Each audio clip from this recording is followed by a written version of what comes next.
Starting off hot or not, I guess I'll start you off this week. A little NFC East, hot or not. So, hot or not, the Cowboys will win the NFC East.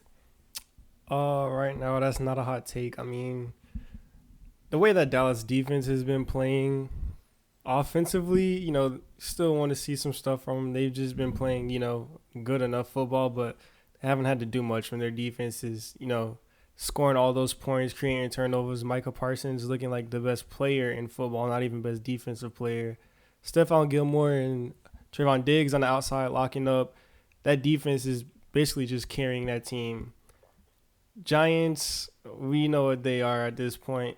Big comeback win against the Arizona Cardinals. That says all you need to know there. Eagles, they look decent. Still some questions on that defensive side of the ball. Still trying to figure out their identity offensively. And then the Commanders have been a surprising team, 2-0, but they don't really stack up with the Cowboys. I think the Cowboys could possibly win the entire NFC. So saying they could win the NFC East is not a hot take at all. No doubt, man. Next one up, hot or not, it's time to hit the panic button in Denver. That's a good one. I'm going to say that is not a hot take. I mean, both weeks, 1 and 2, you have the lead, play decent in the first quarter, in the first half, and then just kind of blow the games in similar fashion. Now, I know in this last game they had the big Hail Mary and couldn't get the 2-point conversion. But still, with that lead, I think they were up like 18 or something like that at one point. You shouldn't be relying on a Hail Mary to win you a game at home against the Commanders. But, yeah, I mean, Russ has not looked sharp to end these games. There's a reason they paid Jarrett Stidham all that money in the offseason. Sean Payton's not going for anything Russ got going on. So, I mean, sometime in the near future, if things don't turn around quick, we'll probably see Jarrett Stidham start a game for the Broncos. So you think it's a Russ problem? Well, I mean, they just signed Sean Payton, so they're not gonna say it's a Sean Payton problem. Like we saw this last year with Russ and Nat Hackett. Everyone said, "Oh, it was Nathaniel Hackett. Russ is still good. Offense, injury, blah blah blah." Okay, coming into this year, had the whole offseason. Sean Payton said he's gonna fix everything. Everything has not been fixed. I think they're the most penalized team in the NFL as well. So a lot of stuff just not going good on all fronts. That defense giving up a lot of points too, we thought would be really good. Haven't been producing to where they need to be. So, yeah, at the end of the day, I wouldn't say they're the worst quarterback situation in the NFL. We'll get to that, but they're definitely up there. Yeah, no doubt, man. Next one up, hot or not, the NFC South will have 2 teams make the playoffs. That I am gonna say is a hot take. Don't they have like 3 or 2 undefeated teams? 3 2-0 teams. 3, yeah. Like, I just think that's just the way the schedule and stuff is shaped up. What was it the Falcons, Bucks, and Saints? Yeah. Panthers 0-2. None of those games have looked really impressive. And 2 of those wins from all 3 of those teams have gone against the Panthers. Divisional, so there you go. So I mean, I think the Bucks out of all of those teams might look the best right now, and I'll just say the Bucks right now look like the best team. Saints not really impressed. Derek Carr last night looked a little shaky.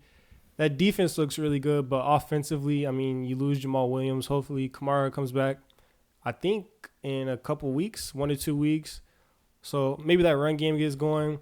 I like Olave on the outside. Michael Thomas has been okay. He's been serviceable, but Derek Carr is just looking like an average quarterback. I think the Saints will be a solid team. I think you picked them to win the division, which, I mean, I don't hate. At this point, I could see it happening, but I'm not really expecting too much from them.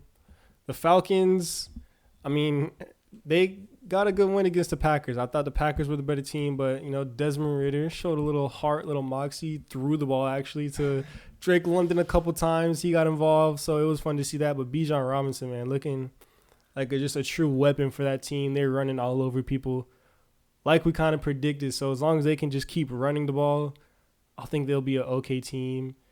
And then the Bucks, who I said I thought were the best team. Baker Mayfield playing some of the best football in his career right now. I believe he's the most He's the best quarterback on third down in the NFL. He's airing it out a little bit. Chris Godwin and Mike Evans. Mike Evans with, I think, 2 back-to-back big touchdowns in week 1 and 2. Having some good games. So that defense, they got some players. They'll be okay. But Baker Mayfield playing good enough football. And the Bucs are, I think, looking like that best team in that division. But no, I don't think they'll have 2 playoff contenders. Okay. You know, I had 3 2-0 teams, man, in that division. Obviously, Saints got the dub against the Panthers last night, and I'm not. Yeah. Was it the Falcons week 1 or? Yeah, the Falcons and Saints both beat the Panthers. Yeah. So that Panthers are just a whole nother problem. But yeah. Yeah, man, that's all the hot or nots I got for you this week. All right, I got a couple for you. So I'll start it off a little vanilla cupcake, give you a few layups. Hot or not, Tua has been the league MVP thus far. It's not a hot take, man. I mean, look around the league. Other quarterbacks, we know it's a QB award. It's a quarterback every year. No matter how it shakes up, whatever position you might think this player was the most dominant, it's going to fall back into the quarterback. It's a quarterback-driven league, and quarterback's face of the franchise. So when you look at it, Pat Mahomes didn't have, the greatest game 1, week 1. Week 2 struggled. The offenses both struggled between Patrick Mahomes and T-Law, who the 2 high-powered offenses in this league. Also, I'll quickly, very, very quickly, Trevor Lawrence, 4 touchdowns that should have happened. The receivers just couldn't get their feet in. Like, legitimately, 4 catches in the end zone.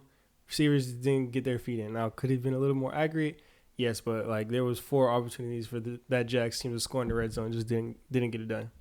Yeah, but you know what they're looking at the end of the season, man. The numbers, the production. They're not gonna look at those 4 what if touchdowns, because I think Tua is tied with Mahomes right now with the odds for MVP, and I think T-Law somewhere up there. I think he's a slight favorite actually. Maybe today or yesterday.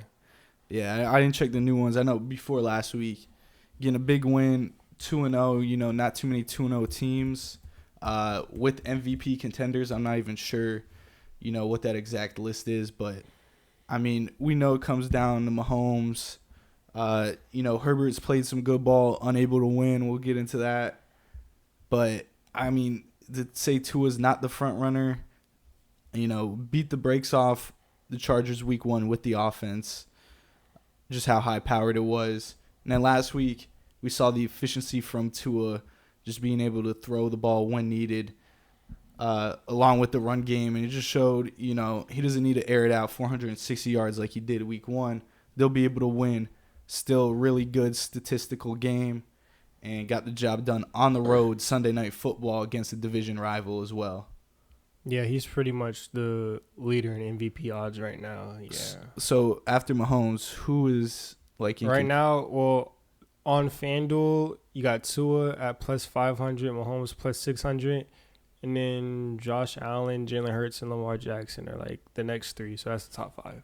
Yeah, Lamar played well week 2 compared to his week 1, but Tua so far between those 2 weeks the most complete player across the board, especially the quarterback award.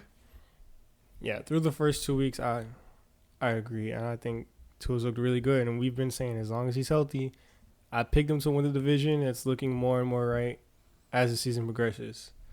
All right, kind of a little, variation of what you asked me earlier. You asked me if the Cowboys could be the best team in the NFC East, so hot or not, can they be the best? Are they the best team in the NFL? I'm gonna say, that's a hot take, just because you mentioned that offense. The question marks around Dak Prescott. Can he perform at the big stage, the big level, the turnovers? I want to see that from Dak first. This defense can solely carry them to the playoffs. Now, can they win a championship? We know great defenses have done it. Recent years, not so much. I really just want to see that offense explode. Tony Pollard's look good. CD's come on as a true wide receiver 1 almost. And they got some pieces around. They really haven't played, any tight games or anything like that. So I kind of just want to see how that goes, and then go from there.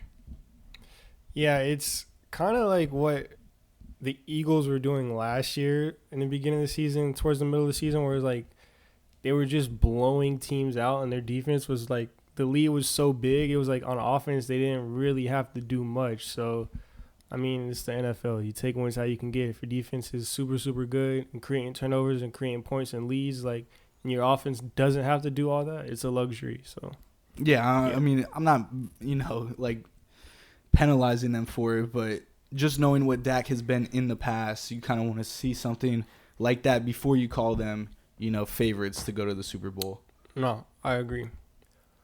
All right. Hot or not, a Kirk Cousins trade will save the Jets and Vikings season.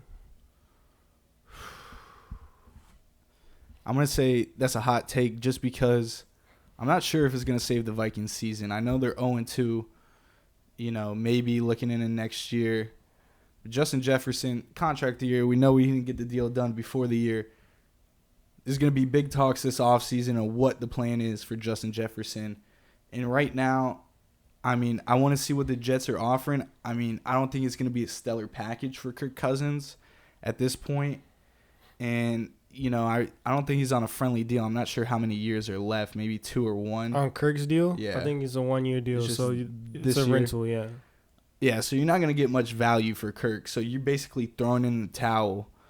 And then you enter the Caleb Williams sweepstakes where you still have a generational talent in Justin Jefferson, a team that can win now almost. They've had tough breaks first 2 weeks. You look at week 1, Kirk, not the best game. Justin Jefferson, week 2, the fumble into the end zone. Tough break there. You flip one play, the Vikings are 1-1. 500, and they're at the top, tied at the top of the NFC North and winning that division. So it's a game of football, man. It's one play, make or break.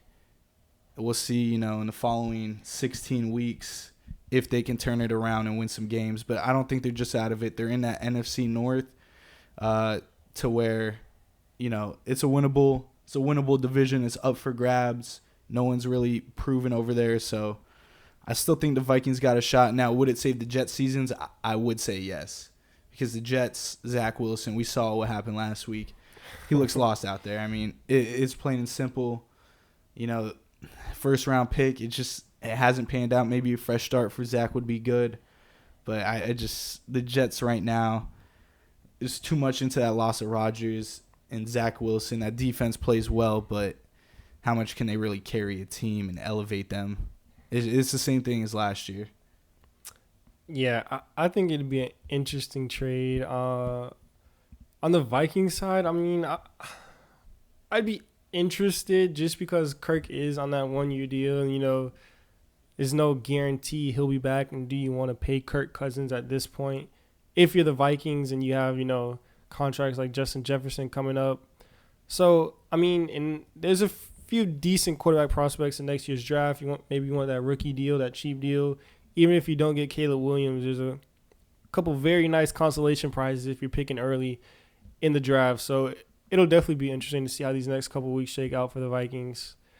And the last one, kind of sticking with the Vikings, but hot or not, all of the notable 0-2 teams will miss the playoffs. So this includes the Vikings, like we just talked about. The Bengals are 0-2, Chargers, Broncos, and Patriots. I'm going to say that's not a hot take, man. And I think the Vikings, and I can't even right now confidently say the Chargers, but I think those two teams are the top two. To be honest, Joe Burrow banged up, re-aggravates his injury in week 2. Not looking good for the Bengals right now. The Patriots, we know, I really don't think they have, a playoff caliber team. The Vikings could sneak in there. The Chargers possibly, maybe a wild card. They could still win the division at this point, but, Kansas City being over there in that West. The Broncos, we just talked about their problems with Russell Wilson, Sean Payton. Are they on the same page? What's going on over there? 2 blown leads and 2 very easily winnable games. So you look at it, it comes down to the Vikings. It's kind of like the favorite to break it just because they're in that NFC North. And, I mean, the NFC North, they're playing good football. You mentioned, the Pack. They played, great week 1, great week 2, just, a sort of bit of fourth quarter meltdown from the Pack. that could have been avoided as well. Desmond Ridder showed out. You said that, but I mean, it's not crazy to say that, all 3 or 4 or 5 of those teams missed the playoffs. 5. Yeah. I mean, there was other 0-2 teams, but I mean, those are kind of teams we really didn't expect. Yeah. Like, the Panthers are 0-2. The Bears, were you a little high on the Bears going into this year? I can't remember. I think I had them. I still got my notes. I kept them this year, so I'll take a look back real quick. Yeah, the Bears are 0-2, and Justin Fields not looking.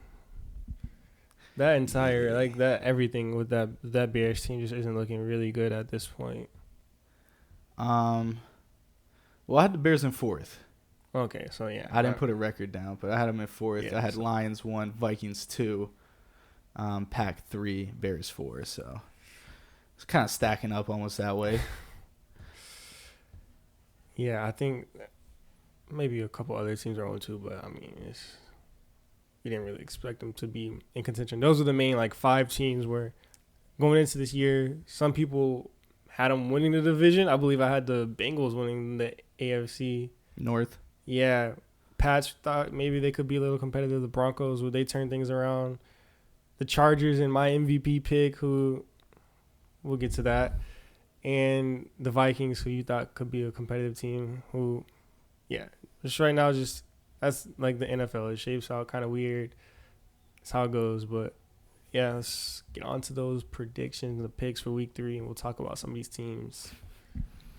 That's going to conclude our Hot or Not, man.